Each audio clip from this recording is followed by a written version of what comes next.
Hola, ¿qué tal amigos? ¿Cómo están? Muy buenas noches. Yo soy Esdras Chabot y esto es Dinero y Poder.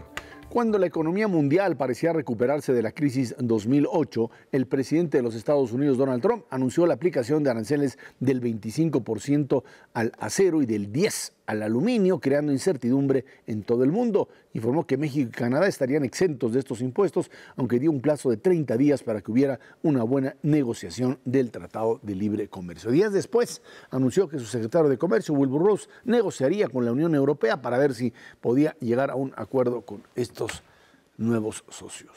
La locura Trump a todo lo que da en medio de un modelo proteccionista que, pues, yo creo que avanza a pasos agigantados. Antes que nada, buenas noches, Ernesto. ¿Qué tal? ¿Cómo estás, Serra? Buenas ya me noches. metí en mi rollo. Yo creo que es bastante preocupante que, como decía en algún momento un comediante norteamericano, todo el mundo está esperando a ver qué hace el señor Donald Trump cuando ya no tenga nadie que correr y se tenga que correr a sí mismo, porque ya se deshizo de todos, se deshizo básicamente de toda esta plana de moderados, llamémosle así, Rex Tillerson, Cohen, etcétera, gente que pudiese en un momento determinado pues nivelar la balanza dentro de esta locura que es la Casa Blanca. Y este pensamiento proteccionista que está en la cabeza de Trump es reforzado ahora por todos aquellos que le dicen yes man, sí señor, y que ya no tiene, parece, nadie que pueda sugerirle algo diferente. Desafortunadamente es el caso. No hay ahora sí gente sensata ni de la academia ni de la parte financiera de los Estados Unidos al interior de la Casa Blanca. ¿De dónde puede venir la sensatez? Un poco, pues yo creo que de la presión de los empresarios que están viendo venir una ola de incremento en precios de los insumos brutal. No importa qué cadena productiva toques, les va a pegar este aumento del arancel. La que quieras, agárrate el sector cervecero. Todas las latas de aluminio en los Estados Unidos va a hacer que se incremente el precio de la cerveza. Va a ser una barbaridad. Todos los automóviles, básicamente toda la industria de la construcción, los empresarios están muy preocupados. Y la presión que puedan ejercer los empresarios sobre la Cámara de Representantes y los senadores en los Estados Unidos va a ser la única manera de encontrarle un poco de sensatez a esta verdadera locura. Es verdaderamente de primaria y yo creo que aprovecha una circunstancia por demás evidente. En los últimos, ¿qué te diría?, 10, 12 años, la Organización Mundial de Comercio ha venido perdiendo terreno de manera muy importante antes de Trump. Los grandes progresos en materia de libre comercio se hacían por acuerdos o bilaterales o trilaterales, como es el Tratado de Libre Comercio o el TPP. No por la ayuda de la OMC. La OMC, la verdad es que tuvo pues un cierto auge, pero se quedó atorado en un problema fundamental hace varias décadas, que fue la negociación de los subsidios agrícolas, especialmente entre Estados Unidos y la Unión Europea, y nunca lo pudo resolver. Esa parte pues debilitó muchísimo a la Organización Mundial de Comercio. Surgió un caminito diferente que fue precisamente las negociaciones bilaterales o trilaterales, y en ese contexto pues francamente lo está sentenciando a la muerte. Ya la Organización Mundial de Comercio hoy por hoy simplemente pues es un organismo burocrático que no puede resolver un problema fundamental como es esto, la imposición de un arancel arbitrario. No tiene nada que ver con la seguridad nacional, como lo argumenta el propio Donald Trump.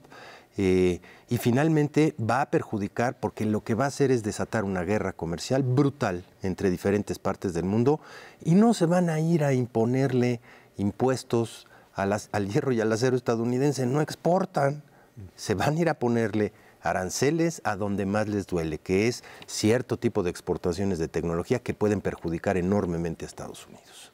Sí, lo que estamos viendo es un daño general al funcionamiento, no únicamente de la economía, sino del funcionamiento del sistema global. En materia económica hemos estado viendo caídas en las bolsas de valores que no está claro exactamente con qué están asociadas, en parte con estos aranceles que van a frenar el comercio, la posibilidad de que la Unión Europea replique con otros impuestos, como dice Ernesto, en otros sectores, pero a final de cuentas la guerra comercial pues te va a hundir el funcionamiento de la economía, entonces las bolsas se han movido hacia abajo.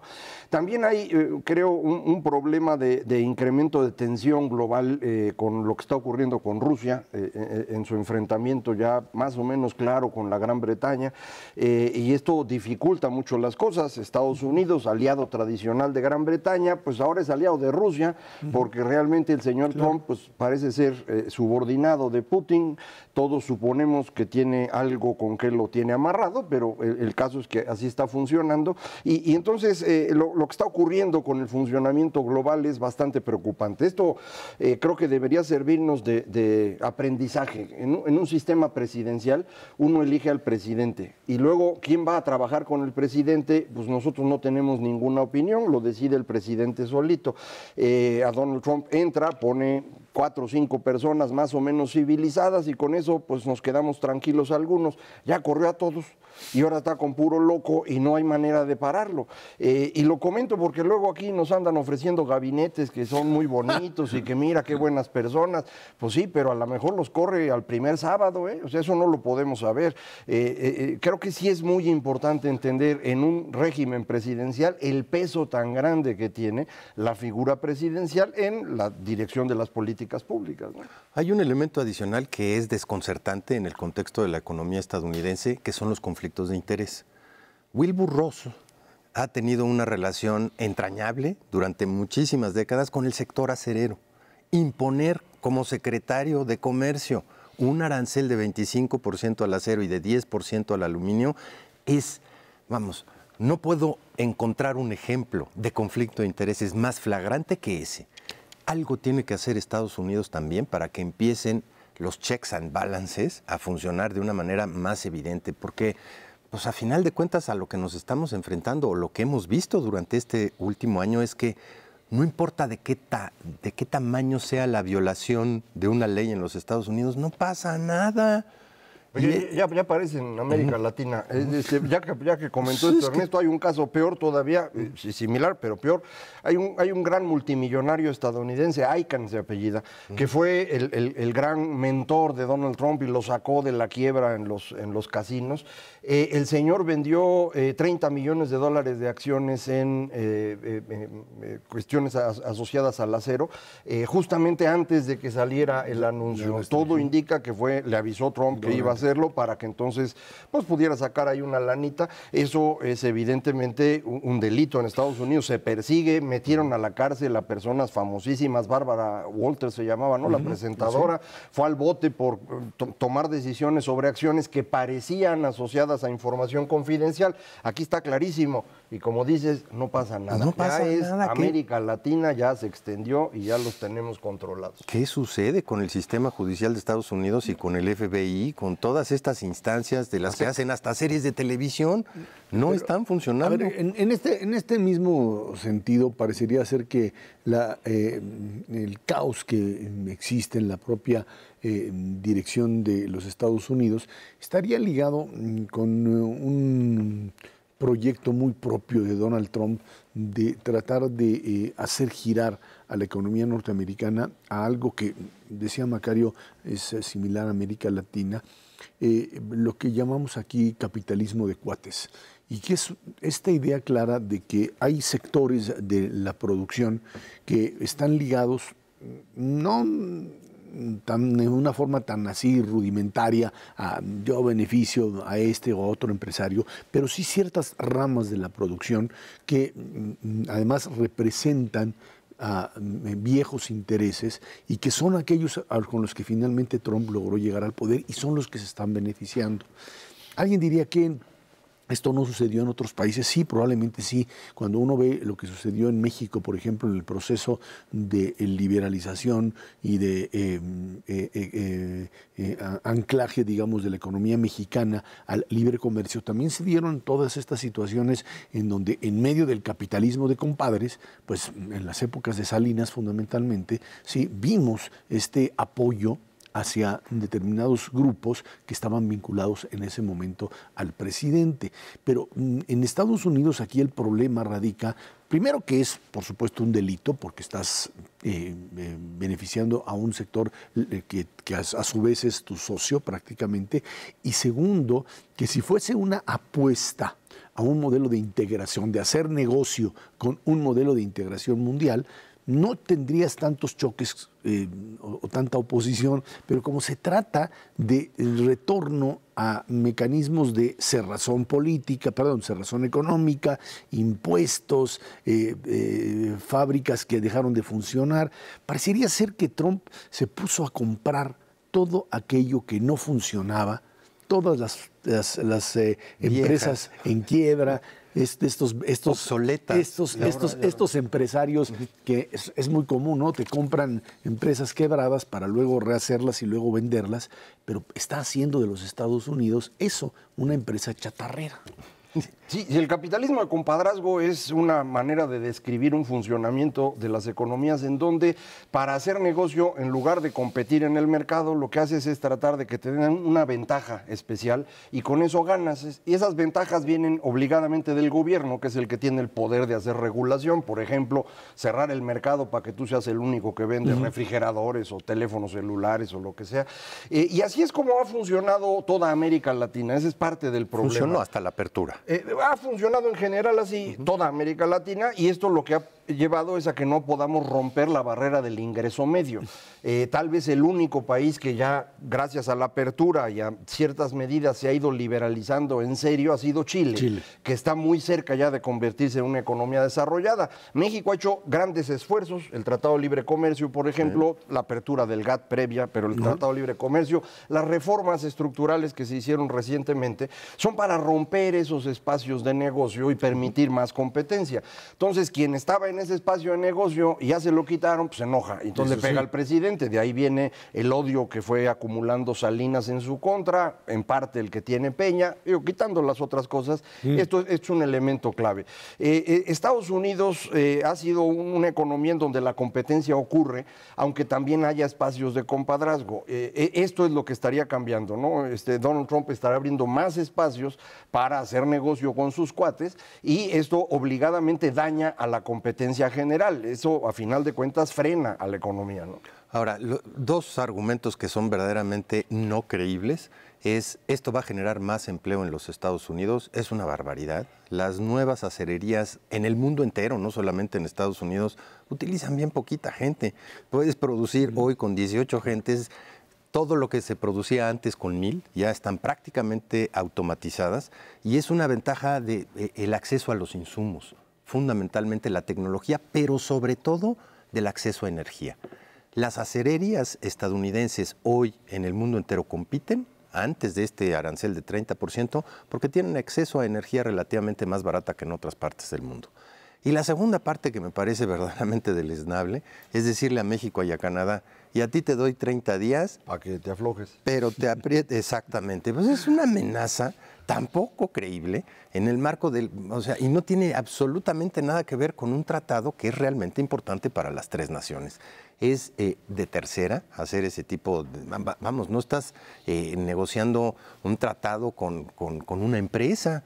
Estás en un tratado con 3 países. Es verdaderamente terrible, muy bajo. Y creo que en ese sentido lo que simplemente está haciendo Trump es tratar de una manera muy, muy clara de, por supuesto, fortalecer a su propio sector como tal, pero también generar estos empleos en los lugares en donde tiene su base social, pero sin importar lo que va a perder en otro, porque puede ganar y crear 800 o 1000 o 5000 empleos o 10,000 empleos en esta área, pero digamos que los cree, a partir de mecanismos obsoletos, de, no sé, ni siquiera me imagino cómo lo puede hacer, pero puede hacerlo, pero esa creación de empleos con un impuesto de esta naturaleza te va a generar una pérdida en el otro sector del triple, del cuádruple o del quíntuple de lo que es empleos que creaste. Y eso es lo que no alcanzan a percibir en el marco de lo que son estos modelos productivos. Y está el otro tema que dicen, es que hay una sobreexplotación de acero o una sobreproducción de acero en el mundo. Desde hace 15 años. Sí, pero para eso hay mecanismos internacionales de corrección y no este tipo de medidas. Sí, y la sobreproducción es en China, pero el sobreconsumo es en China, o sea que ni se fijen, ¿no? O sea, es un asunto de ellos, no están invadiendo el mercado global. Si acaso invaden es a Europa, o un poco a México, pero no a Estados Unidos. América Latina en general. Sí, pero no a Estados Unidos. Entonces, si tú pones el arancel en Estados Unidos, ¿qué ganas? Nada. Lo que tendría que hacer es hablar con América Latina y ver que bloqueen ahí el comercio de acero, y esto lo pueden encontrar negociando, no haciendo los aranceles. Entonces, no le entiende, ¿eh? Ese es el problema. ¿Saben jugar carambola sencillita? No de 3 bandas. No le entienden a eso de Pitágoras. Yo creo que no le entienden, y lo que entienden es algo muy claro, es que están en un mundo de negocios en donde mientras ellos sigan calculando que pueden ganar personal o como grupo, entonces van a seguir generando este tipo de proyectos hasta que el mundo se los tolere o hasta que los propios grupos de poder internacionales dentro de Estados Unidos noviembre, se lo permitan. Noviembre va a estar ahí la clave. Vámonos a una pausa y de regreso, la política mexicana a todo lo que da. Esto es Dinero y Poder.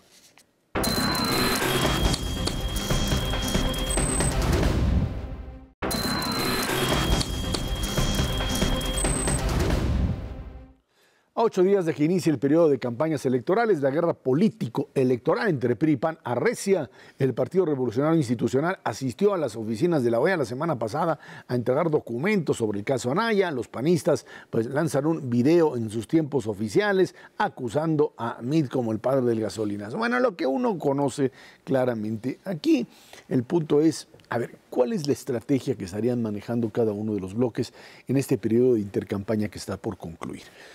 Me queda claro que para la coalición priista la idea es sacar a Ricardo Anaya de la jugada.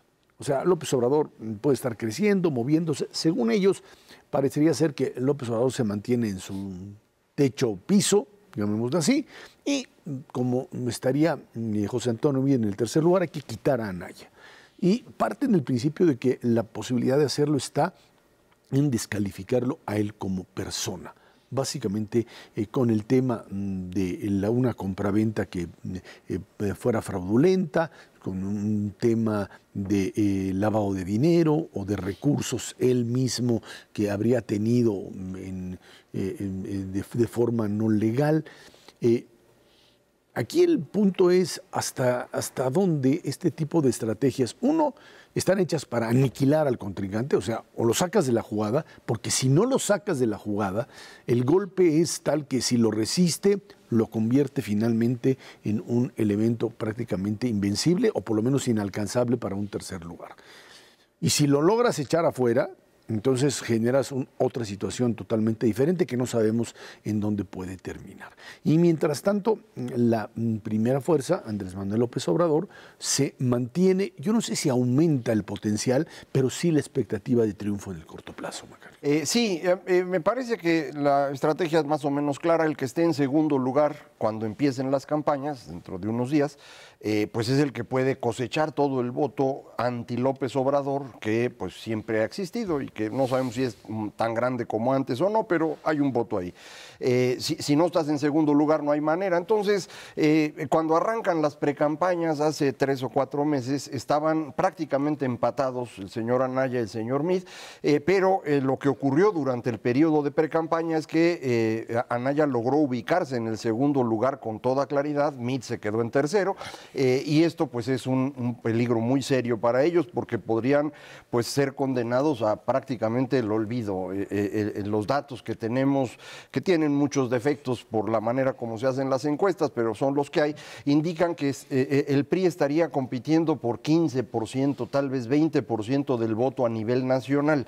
Esto es muy grave para ese partido, entonces por eso quieren acabar con Anaya.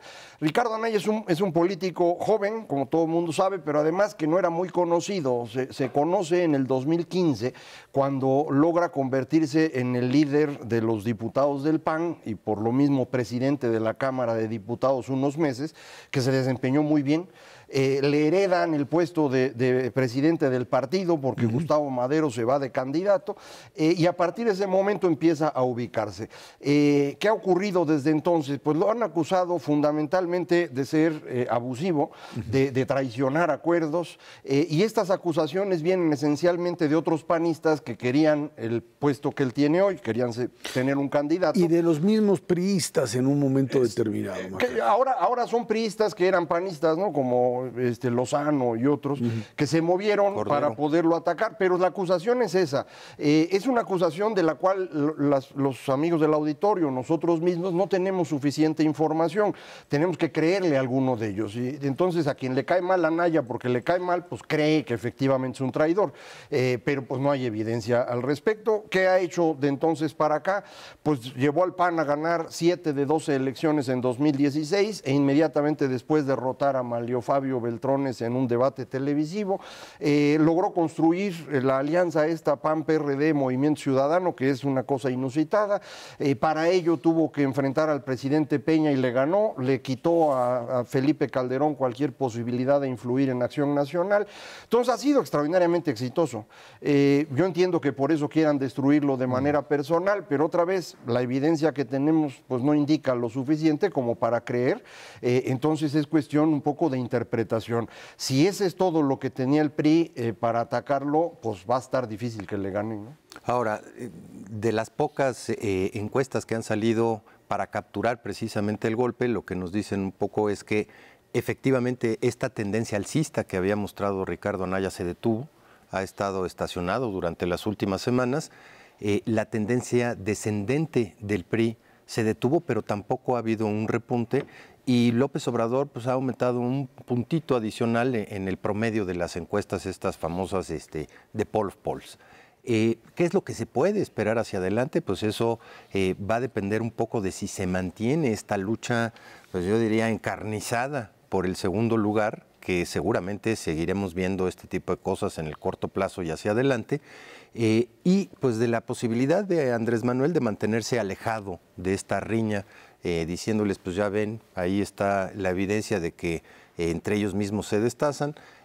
Su negativa a participar en otro tipo de debates que no sean los del INE, pues claramente dejan de manifiesto que no va a querer caer en las tentaciones de abrir la boca él mismo en términos de soltar algo como en ocasiones anteriores, como cállate chachalaca, como ese tipo de cosas que para él fueron... Ya lo hizo, ¿no?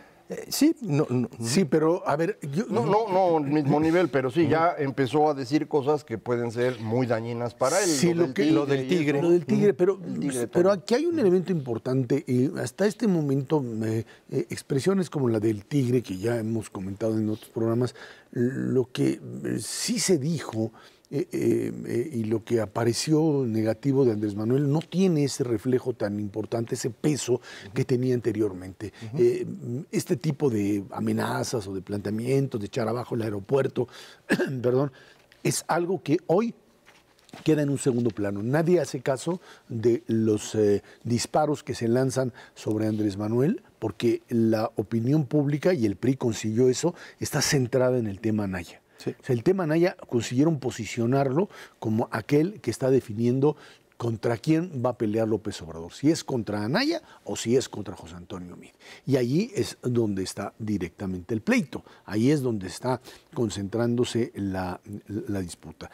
Anaya tiene en contra básicamente esto que tiene que quitarse de encima, de dónde se volvió rico, de dónde obtuvo sus ingresos, de dónde, por qué vivía en Atlanta o por qué tenía una casa en Atlanta o por qué mandó a la familia allá y encontrar un punto que le dé legitimidad a eso, mientras que José Antonio Meade lo que tiene que hacer es cierto, elevar su figura por encima de una carga priista que la trae atrás y que por más que la quiera esconder, ahí la va cargando porque el tema PRI como elemento negativo es algo que aparece en todas las encuestas y le resta legitimidad a un excelente candidato con capacidad de expresarse y creo de crecer, pero que este PRI que le da votos, que le da fuerza, también es un PRI que le resta credibilidad.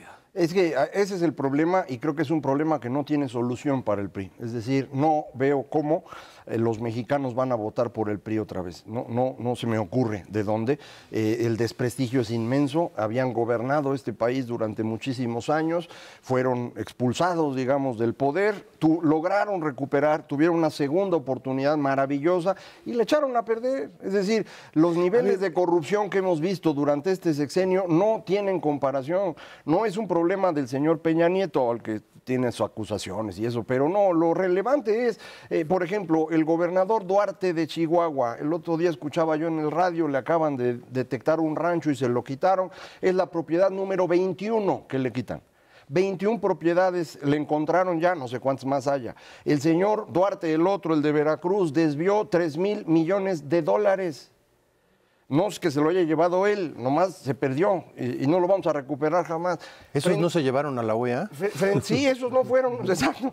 Frente a eso no hay manera. Entonces, lo que van a lograr, el PRI puede llegar a lograr, es destruir a Anaya. Y en ese caso vamos a tener 2 terceros lugares. Porque el otro se va a quedar en primero. No hay manera que el PRI suba, eso no va a pasar. Ya no pasó. Yo lo siento mucho por el señor Meade, porque efectivamente es un buen candidato, un gran tecnócrata, mucha habilidad política de corto, aquí en el corto. Pero por el PRI no tiene remedio. ¿Yo qué quieren que haga, man? Y es que la otra parte también con la que juega el propio José Antonio Meade es en el sentido de que él encontró los mecanismos para meter a la cárcel. Hay que recordar que finalmente metieron a la cárcel a estos gobernadores, ¿sí?, como un elemento, digamos, que pueda paliar el efecto, pero no les alcanza en este momento, ¿me entiendes? Es algo que se ve como una capacidad de respuesta, pero que la gente lo interpreta más como, pues lo tuvieron que hacer como producto de que perdieron la elección. Exacto. No de motu propio. No es solo los lugares donde el PRI perdió la elección estatal, en donde los gobernadores... Y ahí es en donde el asunto se les vuelve a complicar. Y por otro lado, borra además el reconocimiento de todo lo otro, que es enorme. Las reformas aprobadas, realmente toda esta reestructuración general de la industria energética, el tema de la reforma laboral, el número de empleos, etcétera, que esto tendría que ser la parte que tendría que estar en el centro de la propia elección, finalmente borrada por ese tema y por el otro, que es el tema de la inseguridad, que también es responsabilidad también de gobernadores, pero terminan pues achacándosela al gobierno federal, ¿no? Habrá que ver si el voto en contra del PRI es o no mayor al voto en contra de López Obrador. Y yo me temo que en elecciones anteriores sí era mayor el voto en contra de López Obrador. Ahorita ya no estoy seguro, porque eso también puede tener una decisión final en términos de quién va a ser el segundo lugar, y por eso esta lucha encarnizada ¿qué será? 2 o 3 semanas antes de la próxima elección que tendremos en julio. El PRI no está compitiendo en ningún estado. Ve Veracruz, por ejemplo, que le daba montones de votos, está en un tercer lugar con 10%. O sea, así no se puede hacer nada. En Puebla no tienen nada tampoco. Son los estados grandotes. Entonces, pues yo creo que ya... Por eso es que están tratando de jugar así. Bueno, vamos a ver qué pasa bien en las campañas y todo puede suceder. Vámonos una pausa y de regreso platicamos con usted los fiscales que quedaron ahí pendientes y que son parte fundamental de esta reconstrucción del sistema jurídico mexicano. Esto es Dinero y Poder.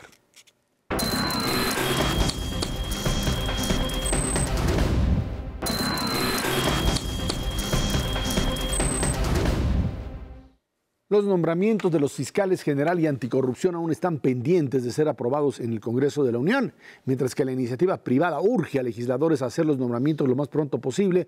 Desde el mismo Sistema Nacional Anticorrupción piden evitar un albazo en los nombramientos y hacerlos después de las elecciones del próximo 1 de julio. Son 2 piezas claves de este sistema jurídico mexicano: la Fiscalía General de la República y el tema del fiscal anticorrupción. Los sectores empresariales le dicen, ya háganlo ahorita, urge. Por otro lado está esta presión que dice, es que en este momento encontrar una salida política en medio del golpeteo que se están dando, los trancazos a todo lo que da, va a ser prácticamente imposible, y si sacan a alguien, va a ser alguien totalmente ilegítimo. Me decían además, un fiscal anticorrupción nombrado ahora tendría que ser sustituido en diciembre, al inicio del próximo sexenio. No tiene ningún sentido. En todo caso, esto tiene que trasladarse a la próxima legislatura, Lo que sí queda claro es que el tema central es el debate de cuáles son las atribuciones legales, tanto de la propia Fiscalía General de la República como de la Fiscalía Anticorrupción, hasta dónde puede llegar. En algún momento entrevistaba yo a la actual presidenta del Comité Ciudadano, Mariclera Costa, del Sistema Nacional Anticorrupción. Me decía, pues es un problema legal, es tan sencillo. Si entra en vigor la Fiscalía Anticorrupción, pues ahí está la ley y pueden ir sobre funcionarios de determinada administración para ver si cumplieron o no con la norma o la violaron. Y creo que ese es el punto en donde estamos metidos en toda una problemática muy, muy difícil de aceptar para una administración que ve en un fiscal anticorrupción un posible perseguidor político. Sí, es que pues ahorita tenemos ya a una procuraduría que se dedica a eso, ¿no? Una persecución política. La PGR ha estado siendo utilizada por el PRI para golpear Acción Nacional y esto es precisamente lo que hay que evitar. Es decir, el problema que tenemos es que hemos mantenido instituciones construidas en el siglo XX que tenían como función principal el control político, las hemos mantenido hasta hoy y el resultado es que pues ya no pueden hacer el control político y nunca han podido hacer lo que tenían que hacer, que era investigar, eso claro. Nunca lo hicieron. Entonces ahora pues es cuando esto está pues llegando a una crisis y la solución es efectivamente movernos a un sistema distinto. Ese sistema distinto incluye a estos fiscales ya como personas independientes, no como subordinados del presidente, pero no se queda nada más ahí, se necesitan muchas otras cosas que no estamos pudiendo resolver. Un nombramiento hoy sería absolutamente ilegítimo, claro. Fundamentalmente por este uso abusivo de la PGR, pero además porque está rota cualquier negociación entre los miembros del Frente y la gente del PRI. Entonces, pues tendría que nombrar el PRI con mayoriteo, a lo mejor asociado con Morena en eso de que ya es el primor y demás. Entonces, más vale no hacerlo, esperarse hasta después. Y creo que sí convendría que no solamente se discutiera estos nombramientos, sino procediéramos ya a una construcción institucional distinta, con una cantidad muy significativa de recursos adicionales que nos permitan tener un sistema de seguridad y justicia que pueda tener utilidad. El de hoy no sirve y no va a servir nunca, a menos que lo modifiquemos, no hay salida. Esto pone de manifiesto que hay una brecha enorme entre tener una buena ley, por ejemplo. No es que la hayan querido ellos de inicio, la ciudadanía lo empujó brutalmente desde las iniciativas de 3 de 3 y toda esta parte anticorrupción. Finalmente se logró por este empuje brutal de la ciudadanía de México e instrumentarla. Hay una diferencia enorme y tú puedes hacer el tortuguismo que quieras para que esta buena ley no funcione en la medida en que no generas las instancias correspondientes. Evidentemente yo creo que esto debe esperar hasta que esté nombrado el nuevo Congreso para que tenga una legitimidad e independencia respecto de lo que se pueda dar o encontrar en esta administración. Pero a final de cuentas tú puedes trasladar esto para generar un sistema de justicia que no nos caracterizamos en este país por tenerlo, pues, ni siquiera por cumplir las leyes en lo general, mucho menos en lo particular, esta que tiene que ver con anticorrupción, que la gente crea. Y esta parte de credibilidad, claro, yo creo que va a ser fundamental hacia adelante. Puedes tener la mejor ley que si no tienes a la gente ideal para que se cumpla precisamente esta ley, te da exactamente lo mismo. El tema de legitimidad creo que es el determinante, ¿no? Lo acaba de mencionar Ernesto, y construir legitimidad implica que la población crea que quienes están en el gobierno tienen derecho a estar ahí y aplicar las leyes. Para esto necesitamos que precisamente estas personas convenzan a la población, claro, y la van a tener que convencer aplicando la ley a algunas personas notorias. Por ejemplo, cuando el procurador que se fue, pues dejó el cargo y lo dejó en un interino que es el que ha estado trabajando aquí de esclavo del presidente, este procurador que se iba anunció que tenía 2 casos ya perfectamente concluidos. Uno era lo que se dio en llamar la estafa maestra, este mecanismo para extraer recursos de Sedesol fundamentalmente a través de universidades estatales, y el otro caso era, entendemos, porque nunca lo dijo con claridad, el de Odebrecht. Ninguno de los dos ha avanzado y ahí tenemos un problema mayúsculo porque a través de Sedesol sol se movieron miles de millones de pesos a través de universidades estatales que acabaron en el bolsillo de personas. Y esto está documentado, está clarísimo y no han hecho nada. Entonces, pues es un caso muy útil para tener legitimidad, que la señora Rosario Robles explique, que su señor oficial mayor pues se vaya al bote, porque está clarísimo, esto fue un proceso construido para extraer recursos del gobierno mexicano y llevárselos a su casa.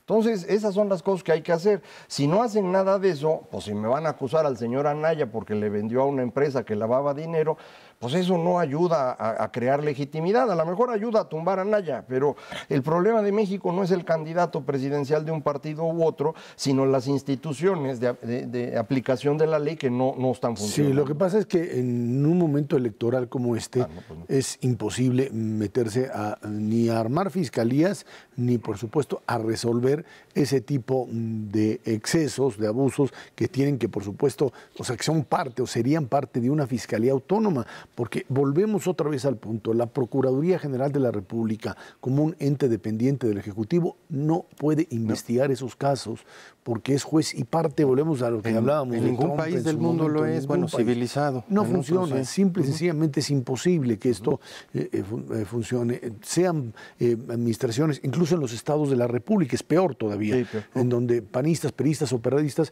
las procuradurías están para defender al gobernador de los excesos. Ya lo vimos en cada uno de los gobernadores y lo seguimos viendo ahora.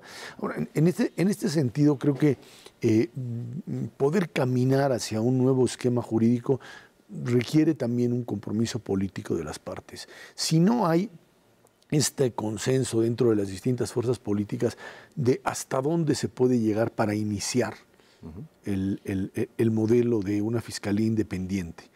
Y esto qué implica en términos de los cuchillos que se pueden sacar para buscar en el pasado y a quién.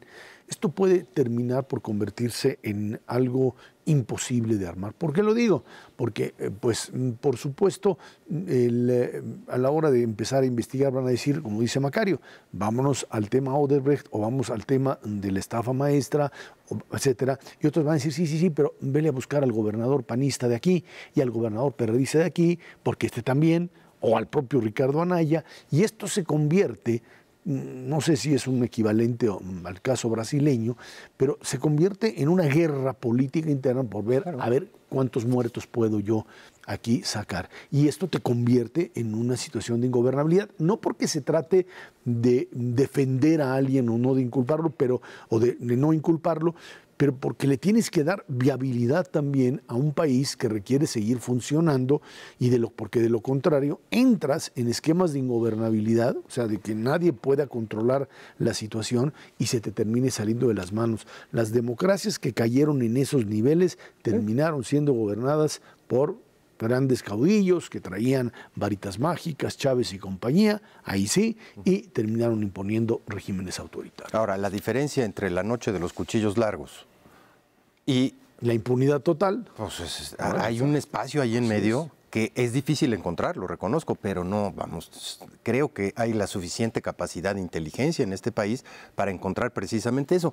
O en el otro extremo, la amnistía total, el perdón total, pues tampoco. Bueno, el señor del gran perdón precisamente está pensando en esto para ganar la presidencia, ¿no? López Obrador ha ofrecido amnistía a todos para que con ello, pues, queda claro que no les va a aventar la Procuraduría a ellos, la va a aventar nada más a sus enemigos. ¿Cuál es la solución para cualquier político mexicano? Pues irse a hincar ahí con el señor del gran perdón y con eso la libras. Con eso está construyendo su candidatura y su gran coalición. Pero esto implica para nosotros, los mexicanos comunes y silvestres, que lo que vamos a tener es la reproducción del PRI con otro nombre, pero va a ser exactamente lo mismo. Y eso es lo que estábamos tratando de impedir. Del otro lado, el señor Anaya, después del enfrentamiento que ha tenido con el gobierno de Peña Nieto, parece haber roto todos los puentes y entonces todos los priistas están angustiados de que si gana Anaya, pues se los va a ejecutar a ellos. Creo que eso es precisamente lo que vamos a ver cómo se resuelve en los próximos meses. Si del lado de los cuchillos largos de Anaya se empiezan a mover en esta dirección, o si el señor Andrés Manuel se da cuenta que está dando una señal demasiado permisiva negativa para todos los priistas y eso le va a causar daño con su votante tradicional. Vamos a ver en dónde se acomodan y eso pues nos llevará a la solución de la elección. A priistas y a panistas les urge, sin duda alguna, entender que tienen que pues, empezar a construir puentes, porque de lo contrario, el único caminito que les va a quedar es una negociación con alguien al que pues no creo que le sea tan fácil finalmente llegar a acuerdos desde una posición totalmente de debilidad como la que estarían mostrando. Y creo que eso sería parte del problema en el momento de tratar de establecer un primer acuerdo político para gobernar. Vámonos a una pausa y de regreso platicamos con usted sobre el tema inseguridad, otro de los pendientes y otro de los temas centrales de la elección del 1 de julio. Esto es Dinero y Poder.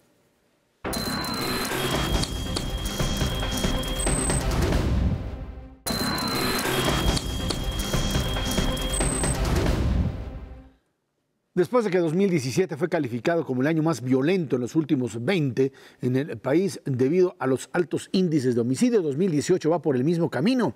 La Ciudad de México ha registrado en las últimas semanas un alto índice de robos y homicidios. A principios de la semana pasada, en tan solo 12 horas en la capital se registraron 5 asesinatos. El índice del Estado de Derecho 2017-18, publicado por el World Justice Project, ubica a México en el lugar 92 de 113 países evaluados, a la par de países, no se asuste usted, Sierra Leona, Liberia, Kenia, allá en África Occidental. A nivel de América Latina, México se ubica en el lugar 25 de 30, solo por encima de países como Guatemala, Nicaragua, Honduras, Bolivia y Venezuela. Ya mejoramos un poquito eso. ¿Ya? Sí, porque en desaparecieron otros países. Estábamos arriba, en el caso de América Latina, solo de Bolivia y Venezuela. Entonces, el deterioro que ha estado sufriendo los países de América Central, Guatemala, Nicaragua, Honduras, el Triángulo del Norte, ha sido terrible y por eso ya quedaron abajo de nosotros. No es que nosotros mejoremos, ellos han empeorado. Es indudable que en Estado de Derecho México es una tragedia espantosa, pero yo insistiría, no es que esto haya caído del cielo, es que siempre hemos sido así. En este país la ley nunca se usó. Antes funcionábamos porque era un sistema autoritario en donde pues estaba claro quién le tocaba decidir qué cosa. El presidente decidía un montón de cosas, los gobernadores un poquito menos, pero estaba muy clara la pirámide. Cuando nos convertimos en una democracia en 97, pues esta gran pirámide desapareció y no había leyes para usarlas. Y entonces, de entonces para acá, la situación ha sido cada vez más complicada, en particular en materia de corrupción y de inseguridad. ¿Cuál es la solución? Pues hacer lo que hicieron todos los demás países del mundo para convertirse en países civilizados, es decir, empezar a aplicar las leyes de una forma pues paulatina. Esto no se resuelve de un día para otro, pero depende esencialmente de tener buenos cuerpos de seguridad, buenos cuerpos de procuración de justicia y un poder judicial que funcione. Ninguna de las tres cosas tenemos. Recuerdo a los amigos del auditorio que México es uno de los países que menos invierte en el mundo en esos temas, 1.4 puntos del PIB. Prácticamente no hay país en el mundo que gaste tan poquito, salvo los que acabas de mencionar tú, por eso están tan mal. Entonces, bueno, pues hay que meterle dinero a eso, pero hay que hacerlo, como platicábamos en el bloque anterior, con instituciones construidas para funcionar en términos de procuración de justicia y no en términos de persecución política o negocios de los Mientras jefes. no haya un marco institucional claro, en ese contexto va a ser realmente muy difícil porque tienes que resolver cuando menos 5 cosas que implican ese tipo de recursos. 1, tienes que constituir una fuerza policíaca cercana a las 450,000 policías, confiables. Y eso, híjole, a nivel nacional ya te va a costar, mira, con las academias de policía que tenemos hoy trabajando 24/7, 10 años, cuando menos. Ahora, una vez que se vayan graduando hay que pagarles y pagarles bien, y eso implica recursos. 2, tienes que reformular todo el Ministerio Público de este país. Diste un primer pasito con los juicios orales, pero la verdad es que no hacen investigación, como lo dijo Macario hace un momento. 3, tienes que cambiar una buena parte del sistema judicial de este país, porque una vez que los pescas y los procesas, los tienes que juzgar. Y es un desastre este país en ese contexto. No alcanzan los jueces. Bueno, tienes que cambiar generaciones enteras de jueces ahí, y eso implica tiempo y dinero. Y cuarto, tienes que cambiar el sistema penitenciario de este país, ya que los pescaste, procesaste, juzgaste, que no se te pelen del sistema penitenciario. Y un quinto importantísimo, tienes que hacer un uso más eficiente de la tecnología en este país, porque ya hay cachos gigantes del C4 que no funcionan y que ahí están las cámaras, pero que no ven y no vigilan. Y eso se te va deteriorando. ¿Cuánto hay que invertirle? 3,5% del PIB por año. Y yo prefiero perder 3,5% del PIB invertido en esto que perderlo a través de los robos, porque eso es lo que tiene que sobreinvertir empresas y familias para protegerse. A ver, ¿qué ha pasado en los últimos años? Porque tuvimos un momento de recuperación de lo que serían los controles sobre la criminalidad. Tuviste momentos de reducción el auge del crimen y de repente te volvió otra vez a repuntar esto. También en el marco de lo que uno puede pensar como la crisis institucional de los gobernadores. Estados en donde, porque tuvieron la suerte de contar con gobernadores honestos o por lo menos que estaban interesados en hacer su trabajo, estos estados pudieron garantizar cierta seguridad. Y en aquellos otros en donde hubo saqueos, allí la seguridad se vino para abajo y vivimos situaciones incontrolables. Sí, el gobernador es un personaje determinante en el funcionamiento de la política de un estado, pero también del sistema de seguridad y justicia. Hay estados que tienen complicaciones particulares. Por ejemplo, Guerrero es un estado dificilísimo desde que empezó don Vicente Guerrero, precisamente a levantarse en armas. Entonces, ese es un estado muy difícil. Hay estados del norte, desde Sonora hasta Tamaulipas, tienen complicaciones, pero no todos se han deteriorado igual. Por ejemplo, Tamaulipas se vino abajo porque tuvo dos gobernadores pésimos, los dos hoy perseguidos por la justicia, Yarrington y Eugenio. El caso de Veracruz es particularmente serio, era un estado siempre con ciertas dificultades de seguridad, en particular por tenencia de la tierra, ganado, etcétera, eso era lo tradicional, pero ahora es un lugar totalmente perdido, el resultado de dos gobernadores pues extraordinariamente dañinos en materia de seguridad, Fidel Herrera y luego Javier Duarte. Pero la forma como el gobernador se compromete o no con la seguridad sí es muy importante, no es suficiente, pero es un paso clave.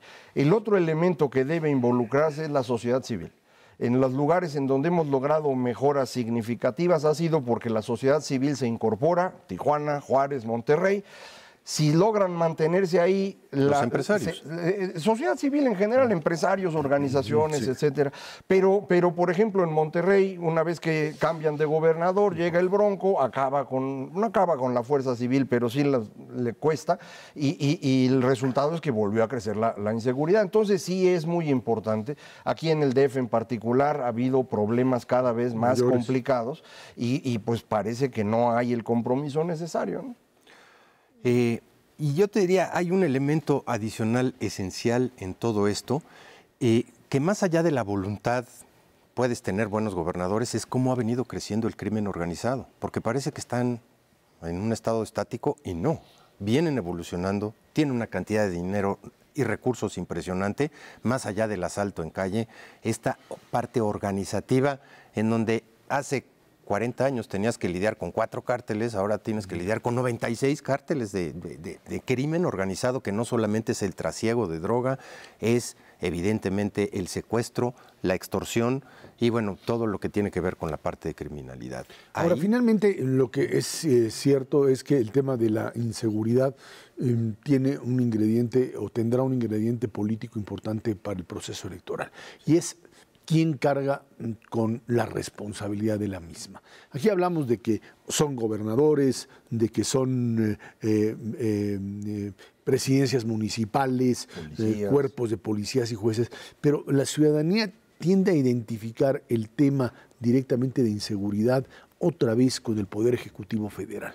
Esta idea de que el que me brinda a mí la seguridad es el presidente, todavía heredado de este viejo mecanismo anterior de que el presidente tenía el control absoluto, eso es lo que me da, hay una referencia directa entre seguridad y presidencia de la República que pues es totalmente falsa, obviamente, pero que produce claramente una determinada intención de voto, y creo que ese es un elemento que estará ahí dando la vuelta, y que si el candidato del PRI no la sabe mover de manera tal que haya algún tipo de respuesta más contundente, pues podría perder ahí otros puntitos más. Yo creo que sí, ahí no hay manera de resolverlo. Yo creo que para entender cómo funciona el crimen hay que irse a otros ejemplos. Claro. El ejemplo más útil para entender creo que es la mafia.